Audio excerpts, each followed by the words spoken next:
अस्सलामुअलैकुम, welcome to my channel learning with Zargul. आज मैं आपको जो दुआ सिखाऊंगी वो अपने वालिदैन के लिए करनी चाहिए।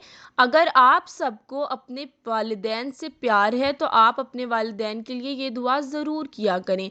अपने रोज़ की रूटीन में शामिल कर लें कि आपने ये दुआ अपने वालिदैन के लिए ज़रूर करनी है। आऊज़ु बिल्लाहि मिनश्शैतानिर्रजीम। मैं पनाह लेती हूँ अल्लाह की शैतान मरदूद से। बिस्मिल्लाहिर्रहमानिर्रहीम। शुरू अल्लाह के नाम से जो बड़ा मेहरबान नहायत रहम करने वाला है। रब्बिरहमहुमा कमा रब्बयानी सगीरा। रब्बिरहमहुमा कमा रब्बयानी सगीरा। रब्बिरहमहुमा कमा रब्बयानी सगीरा। ए मेरे रब, मेरे वालिदैन पर रहम फरमा जैसा कि उन्होंने मुझे बचपन में पाला। आमीन।